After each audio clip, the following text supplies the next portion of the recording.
We just got the announcement of the release of the expansion pack to the Nintendo Switch Online, and it's a bit controversial.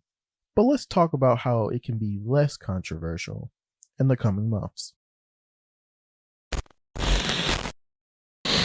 What is good, y'all? It is the Young King Ken, and today I want to discuss the Nintendo Switch Online expansion pack, which has some of us scratching our heads.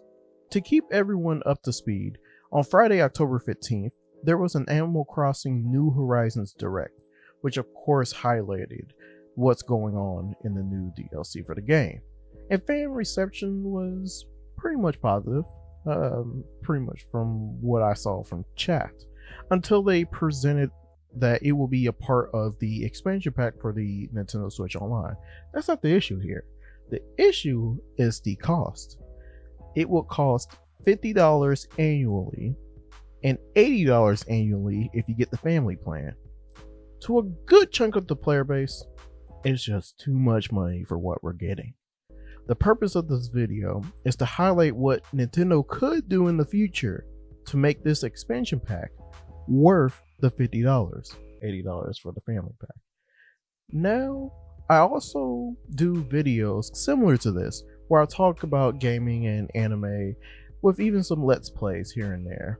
So if you like video games or anime, or just even some of my previous content, I would appreciate it if you can subscribe, and don't forget to hit that notification bell for whenever my vids drop.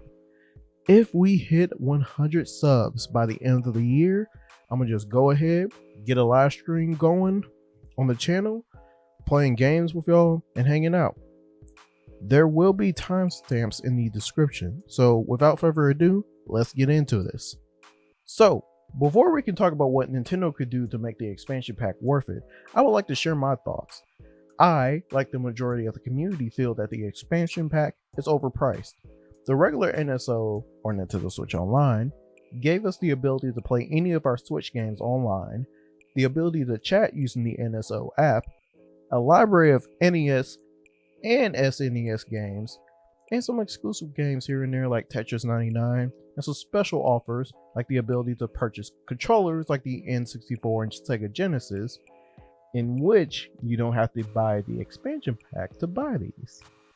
The full NSO is $20 a year, which is more than a pretty good deal. We got the games, the ability to play online, even though the online is okay at best, and the ability to purchase classic controllers to play our NES and SNES games. Now, the expansion pack, which offers up DLC to a game that not all players have, and access to N64 and Sega Genesis games with online play for said games, should be priced less than the base NSO since it is an expansion. It's almost like paying more for the DLC than the base game. However, the only reason I can see Nintendo overpricing this is to compensate for the licensing deals for some of these third-party games to make it on the list. Like, for example, Banjo-Kazooie. The real question is, am I going to pay for this? Absolutely. Some say that buying this will make me a part of the problem, but to be honest, I don't care.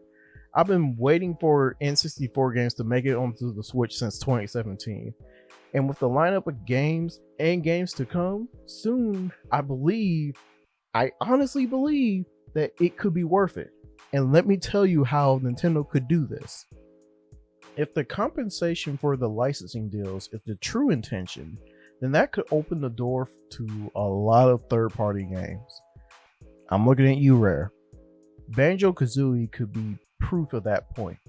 If we get games like Diddy Kong Racing, Conker's Bad Fur Day, heck, Gex 64? I know that wasn't a Rare game, but like, I was a huge fan of Gex. Please have this game on here.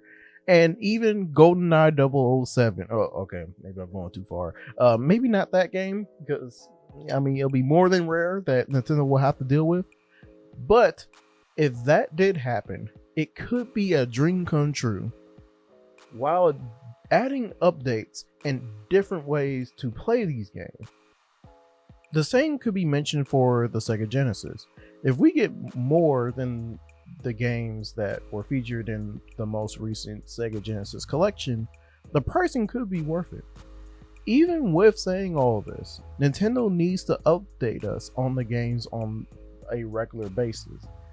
And I would say monthly would be a good range. The pack would really not be worth it if we received like 1 to 2 games on a seasonal basis. So yes, a variety of games, especially third party and hard to find games, and monthly updates will make this worthwhile. With the exception of 2020, Nintendo Switch Online has released a system where we can play classic games. 2018 was the NES, 2019 was the SNES, and now 2021 we're going to have N64 and Sega Genesis.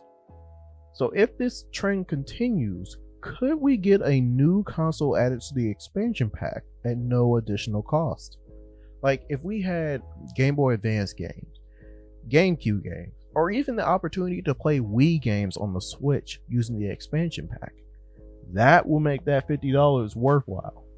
If you purchase the expansion pack, you will get the Animal Crossing DLC.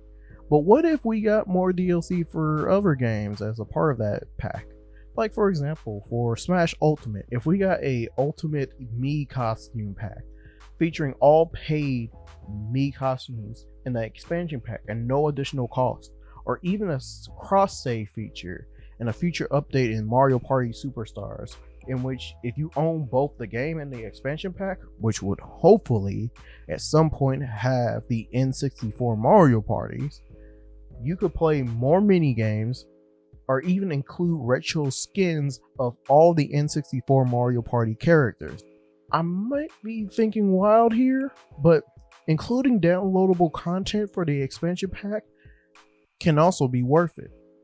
In conclusion, if Nintendo could add a variety of N64 and Sega Genesis games at a regular update timeline, add new consoles like GBA and GameCube at no additional cost, and add downloadable content for other games in the Switch library, I think the expansion pack could be worth the money. But more importantly, what do you think of the expansion pack? What do you think Nintendo should do to make it worth the $50 per year? Comment below. And if you like the video, give it a like, subscribe, and hit that notification bell for more updates. And until the next video, I will need y'all to keep the kingdom seasoned, y'all.